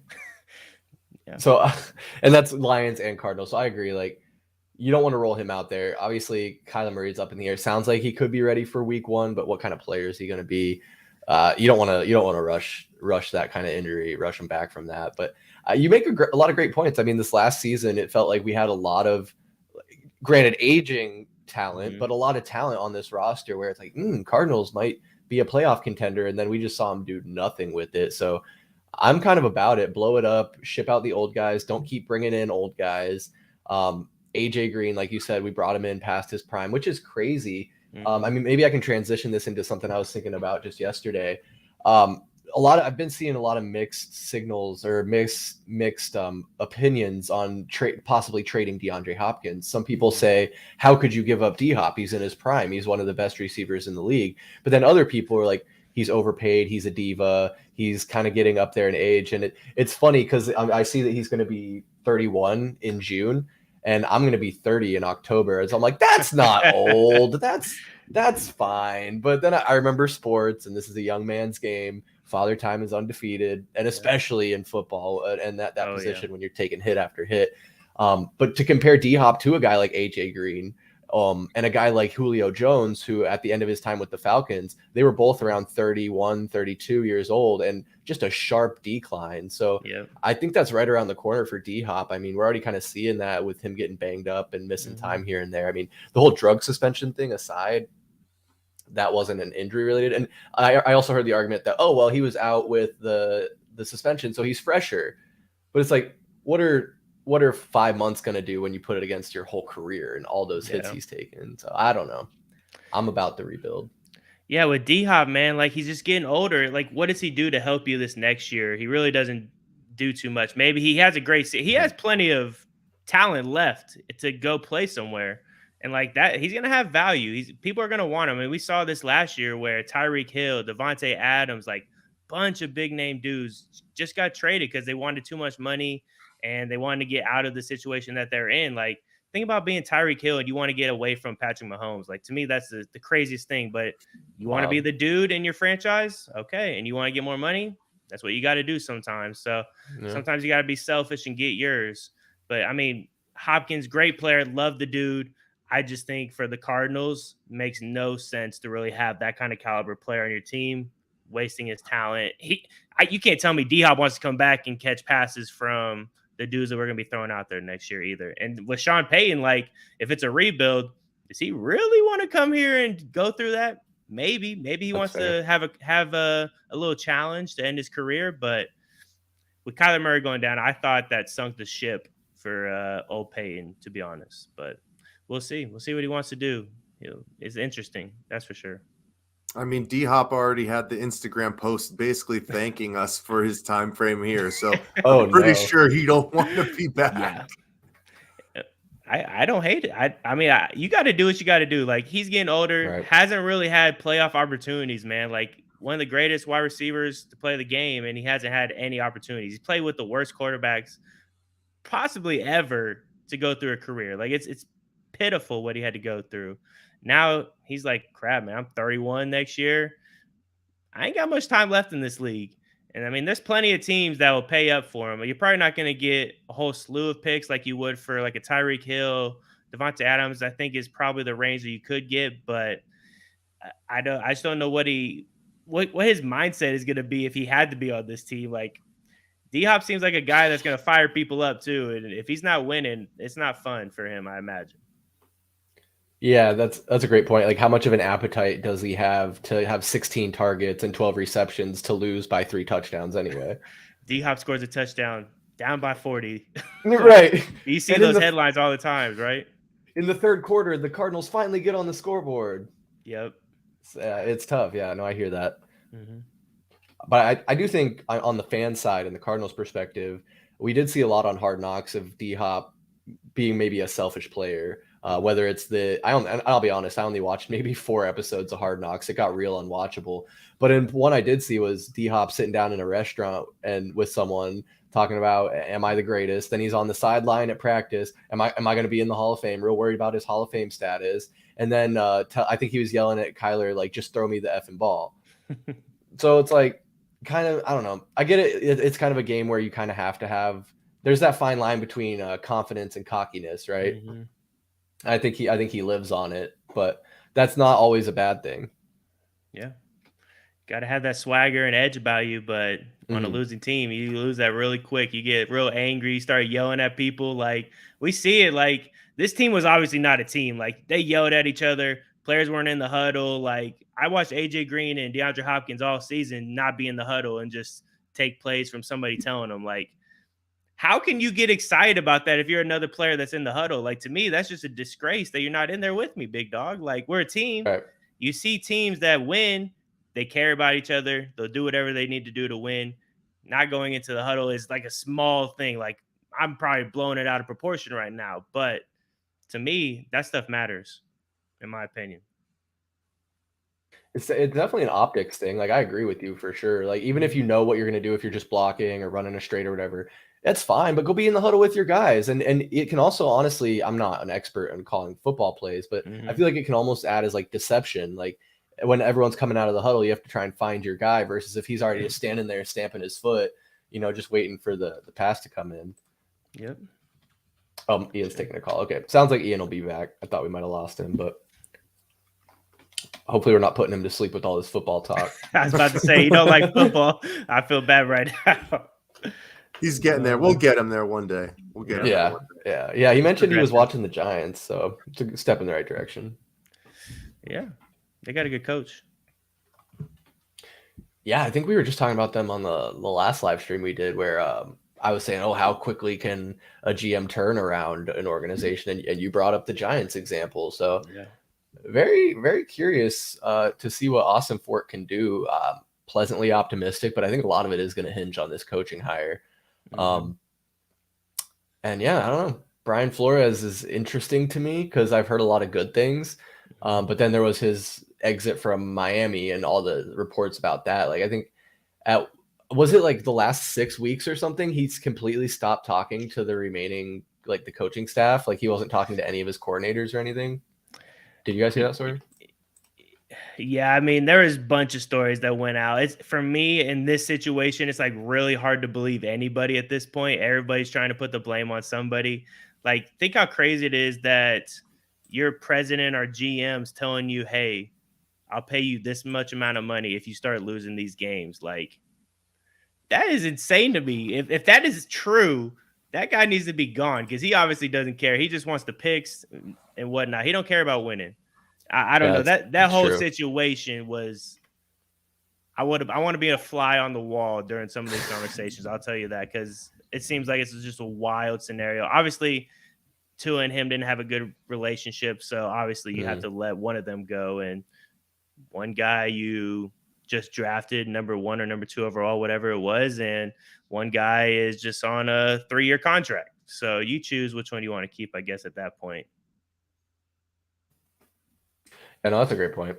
It's tough. I think you're going to get that. Like a lot of these guys will have baggage and past stories, but that is very interesting. Like would really want to know, like you said, to be a fly on the wall in those conversations. Like it's a he said, she said almost like Flores versus the Dolphins. And I don't know, like I could see, not to be like on some conspiracy theory shit, but like I could see the Dolphins, like obviously money, power, influence, being able to maybe present the narrative to try and make Brian Flores look a little crazy. But I'm glad to see he's landing on his feet. He did was on the Steelers coaching staff and now been interviewing, doing the circuit. So gonna be interesting.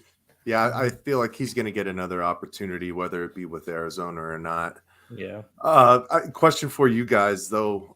If Dan Quinn were to really come in to this situation and be the head coach, how worried would you be with everything that happened in Atlanta and basically the downhill fall that he kind of had in his tenure after that 28-3 meltdown in the Super Bowl? Like, is that bad taste still sticking with you, or are you willing to give that kind of a guy an opportunity? Because at the end of the day, that's one of the worst collapses in professional sports. Yeah. And that's kind of just all I think about when I think of Dan Quinn, unfortunately. Yeah, I think luckily for him, I think he's actually staying with Dallas. I think he confirmed that today, actually. Did he? But yeah, but I mean, still going down 28-3 and you lose the Super Bowl. I mean, who else lost? Staley from the Chargers lost a big playoff game where they were up by a lot to the Jaguars. Like that stuff is GMs think about this stuff. They're like, oh, this dude played Mike Williams the game before and he really didn't have to, and he got injured, and now he's not playing this game. How much did that affect our team? Which I think Mike Williams probably would have got hurt either way. It sounded like he was pretty banged up, but like, I mean, GMs are paying attention. Like, I think Dan Quinn has done a good job in Dallas to like make his reputation known. Like, hey, I'm a good defensive coordinator. I could be a head coach again. I think he would be okay. But we see like Nagy from the Bears, like some of these guys just aren't meant to be head coaches. Some of these guys are meant to be offensive coordinators and defensive coordinators, and they could be super great at it. I mean, Nagy went to go be with Mahomes again, which hell, I could be a good coordinator there probably, but like these guys, sometimes it just doesn't work out. You're just not built with that kind of cloth to do that job. It's just there's a lot more that goes into it than they actually think, I think, and they get in trouble and it just goes downhill quick. I think Kingsbury, like great players coach, players probably loved him for most of the part, probably didn't give them too much fuss about them being late, whatever. Probably a coach that they probably liked because he let them do whatever they want. But when it came down to it in the games, you saw undisciplined. You saw them yelling at each other. I mean, Kyler's yelling at his coach. Go yell at Bill Belichick and see what happens. You ain't playing for the next 20 years there, son. Like, it just doesn't happen like that. Obviously, I played sports. Like, you're going to yell at your teammates. You're gonna get some heated arguments. But saying shut the F up or whatever Kyler said, like, that's some disrespect to me. And that just means, like, Kyler has got you by the balls, big dog. Like, he owns you right now, to me. So I think some of these guys just aren't fit for it. They'll go be head or offensive coordinators and defensive coordinators and do great. Nathaniel Hackett from the Broncos just got fired, going to go be with the Jets. Could be getting Aaron Rodgers. He'll probably do pretty decent. Doesn't have as much responsibility. Probably should be pretty good. We'll see, but sometimes it's just not made for it. I mean, we've taken jobs before, I imagine, or seen people take jobs and it goes downhill very quickly, and you see the ship just drain down the deep. Another guy that kind of reminds me of that situation, who just a great coordinator, but I don't know if he's really head coaching material. Josh McDaniels with the Las Vegas Raiders. You know, his tenure with the Broncos was a disaster. Yep. I feel like, and now the Las Vegas Raiders, I mean, they were in the playoffs last year with their interim coach and just wilted away. I think there is one thing to say as well in regards to as a team aspect as a whole and how you end a season.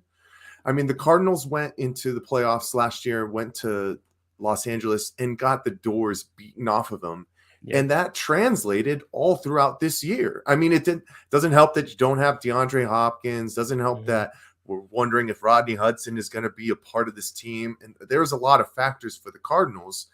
But that just like residual bad taste in your mouth, if you don't have a real good leader, it follows you. And that's the one thing that I talked about with Dan Quinn. To have such a horrible loss like that, it just translated for the Atlanta Falcons.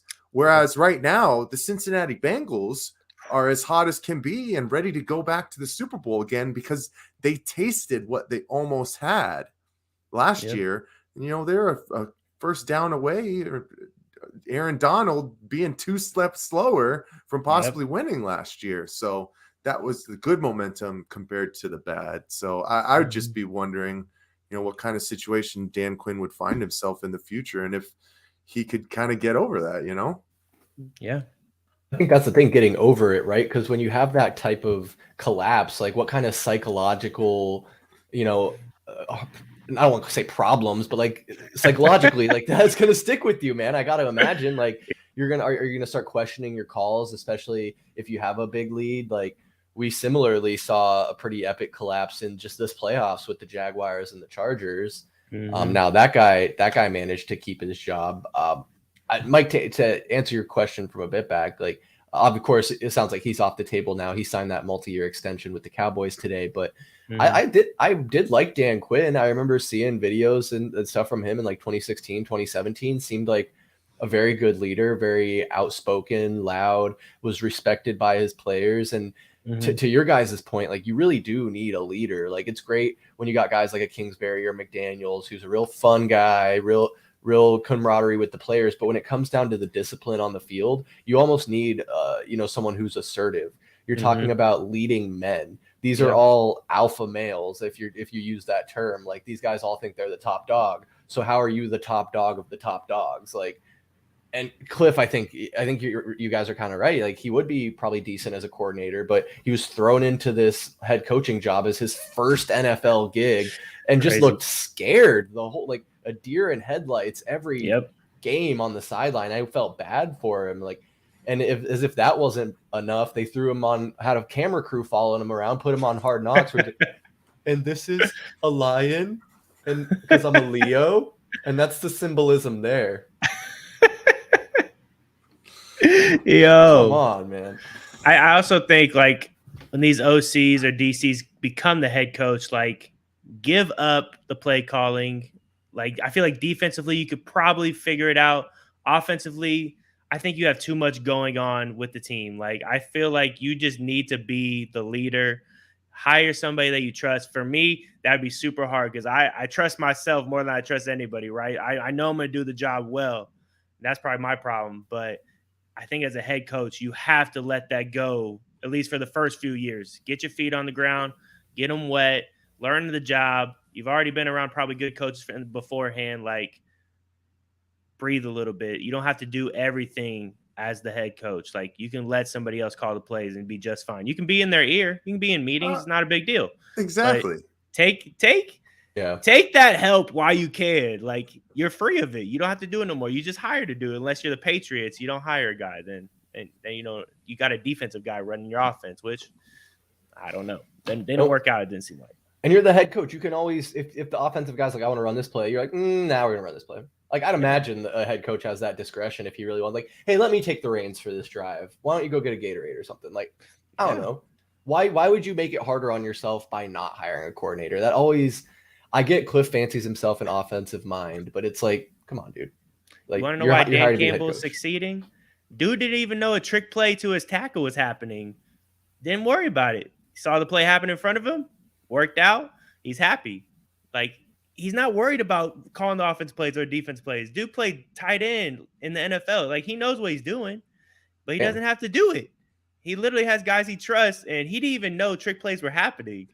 It's like, to me, that's awesome. You give your guys the full reins to do whatever the heck they want, freeze everybody up, everybody's happy. Like, that's a good work environment to be in, I feel like there. Pretty good. That's a great point. I would spontaneously combust if I was trying to be the head coach and call plays at the same time, dude. I just got way too much that I got to be looking at and worrying about. Yep. Find somebody that you trust, exactly like you said, Chev. And you're going to be right there. You could chirp in his ear. Hey, maybe we go with the halfback draw on this one. I'm sure, you build that good working relationship. So. Oh, yeah. I mean, while we're talking about this, like, I think I'm thinking here, the Cardinals really missed an opportunity. They could have had almost like a Jackie Moon. If you bring Larry Fitz in as a part owner, you have him be a player coach from the wide receiver position. He's already in the huddle, so you don't have to worry about headsets cutting out or communication. You could have just had Larry right there. Of course, I'm kidding, but I love that.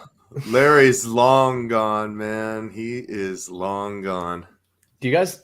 And Ian, with bringing you back in, I know we've been chatting a lot of football, so I can ask this more broadly. Do you think in sports we'll ever see a player coach again?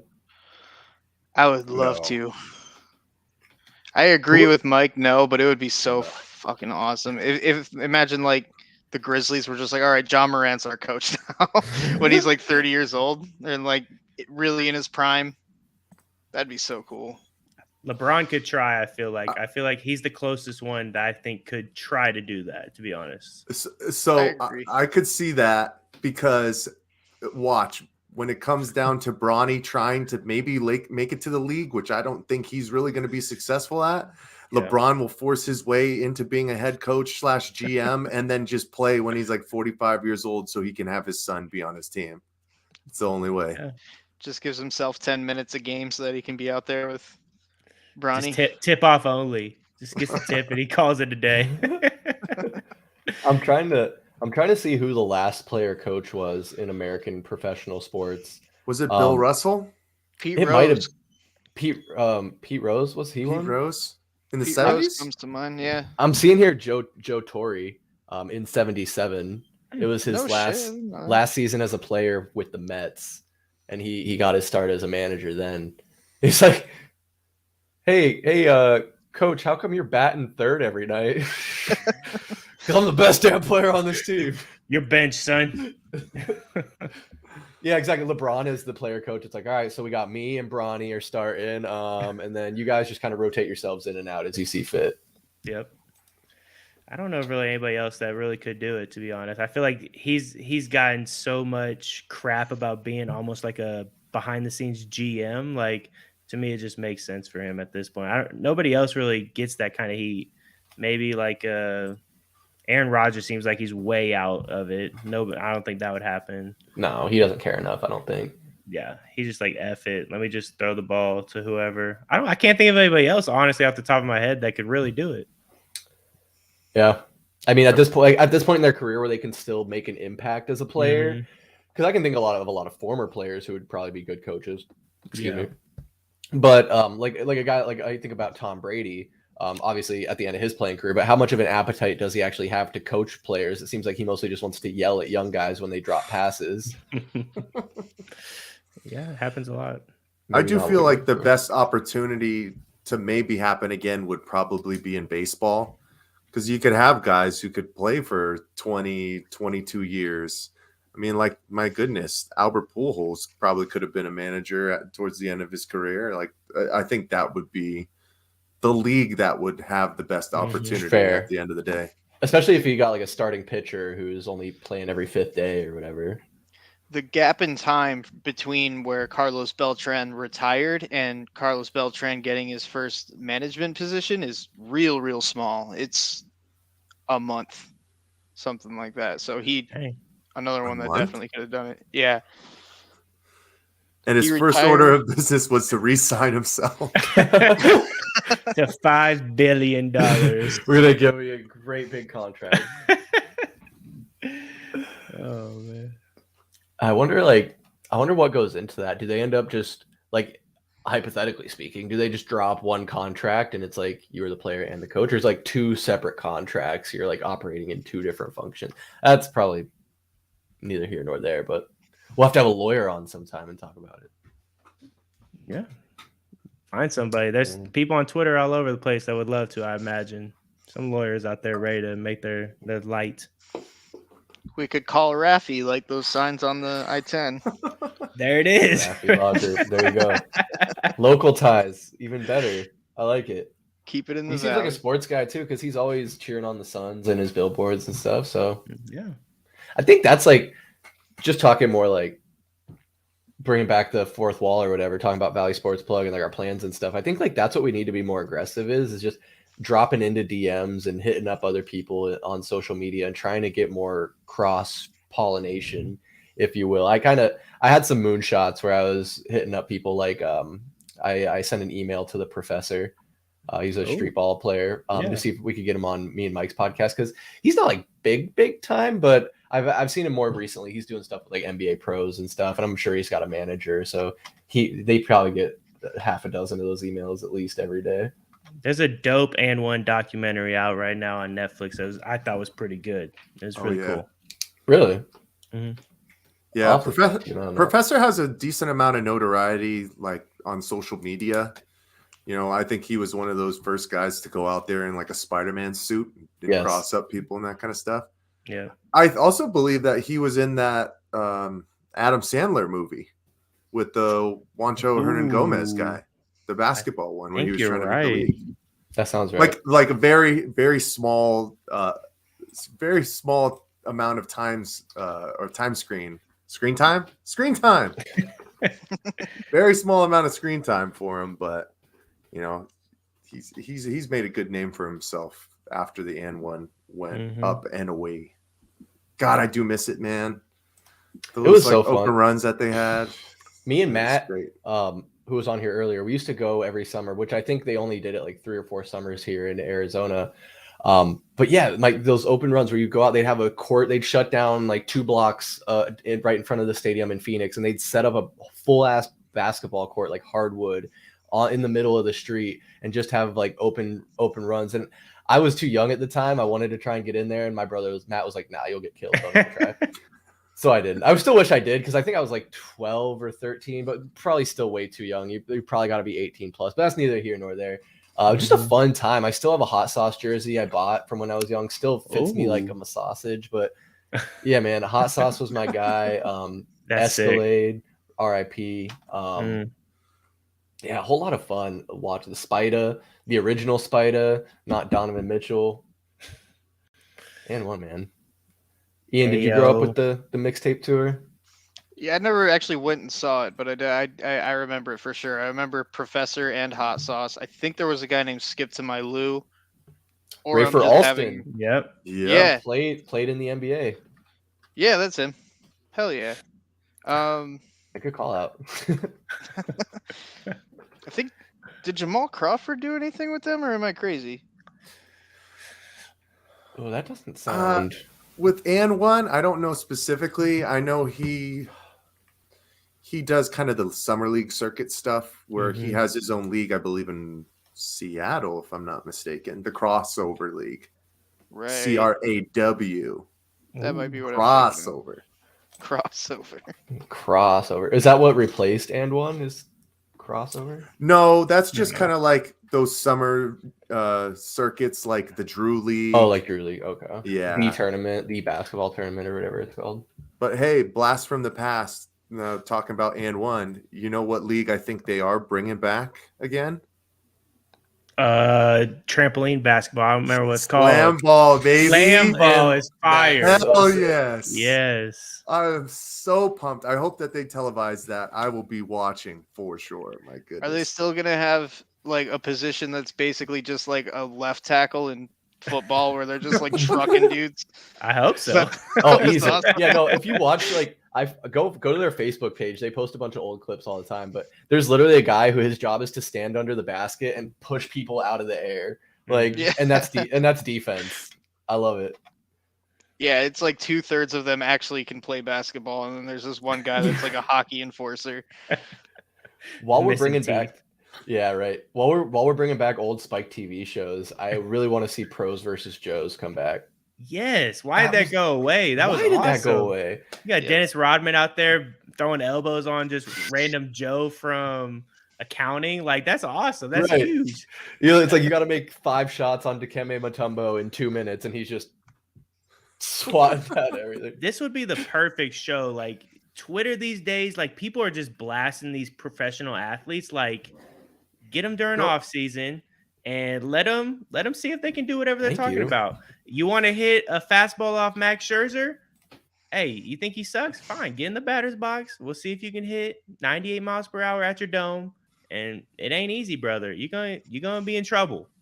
It's so good because I feel like money where your mouth is. Where your mouth is. Exactly. And you can get all these guys who are like, I would have gone pro if I didn't tear my rotator cuff senior year. Yep. And then you can get them in there. Do you guys remember? Do you remember a special that was very similar to Pros versus Joes, but it was just Brian Scalabrine? And if anybody thought they could beat Brian Scalabrine one-on-one, they could like send in a video, and then he'd be like, "All right, yeah, let's go." And then he would like.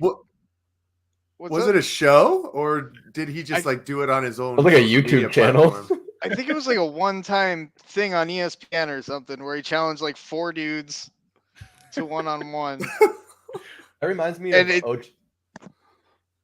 it's great because it's all good. It's great because Brian Scalabrine's usually like he's not the first person you think of as an NBA like superstar now that he's like the last guy off the bench. So people do often think I could probably beat him, but the margin of talent, the difference is insane. So he's still Yeah. like bodying like normal people. Oh yeah, that's the white mamba, man. Yeah. I mean, that's what I always say. Like I don't think people realize, like, you're talking about 30 NBA teams with 15 players each. So this is like what, I can't do the quick math there, like 600 players, but not that many. Those are the best players in the entire world. Whereas football has 53-man rosters on their and there's 32 teams. So much more talent pool, a lot more positions to play also. But and in baseball, the different levels, you got single A, double A, triple A, pros, not to mention other countries that also have opportunities for baseball. But your point, Ian, like, yeah, people see Brian Scalabrine warming the bench, never hitting the floor, and they think they can take him on, when little do they know he was all-state, the best high school basketball player his city had ever seen, and probably pretty good in college too if he's now playing in the NBA. Yeah. But I don't know. I think it'd be fun to bring back those shows. It's like that one almost reminds me of Shaq versus, where Shaq would just I think he was like swimming against Michael Phelps one episode, and like that's a little different. But it was like Shaq taking people on in all these various sports. That's pretty fun. Yeah. Good TV. Maybe Kevin Hart would probably do something stupid like that. Be a funny Right. little video. Well, when Valley Sports Plug hits 1 million subscribers and we get some serious cash flow going, maybe we can start putting on some shows. There you go. Yo, Hey, Dreaming big big. dreams. Exactly. So it was called the Scallenge, in which he said, "I am way closer to LeBron James than you are to me," to his challengers. I love Well, that. Not wrong. Well, It's not wrong at all. on that note, fellas, it is getting pretty late. Want to be respectful of your time. Really appreciate y'all hopping on tonight. So first, I'll kick it down to Chev. Any last words for the folks out there? Nah, man, I appreciate you guys, man. I love the work that you guys do. Always great. You guys are giving tickets out to people that subscribe to you. That's huge, man. You guys are doing it the right way. You guys ever need anything, please let me know, man. I love you guys. You guys are doing good stuff. Keep it up. Appreciate you, Chev. We Thanks, love you sir. too, man. You'll be Ian, back sooner rather than later. Don't give up on football, brother. Yeah, Don't give Ian. up on football, Ian. You got We're this. going to get you, Ian. Progress, man. That's Appreciate all you, it is. Mike. 100%. Ian, you got any last words on your way out? Archie, got any last words? Archie's still just napping next He to is me. not Snoozing. Yeah. No, man, just be well. I hope everyone takes care of themselves and everyone has a great 2023. Yes, sir. Michael Benjamin.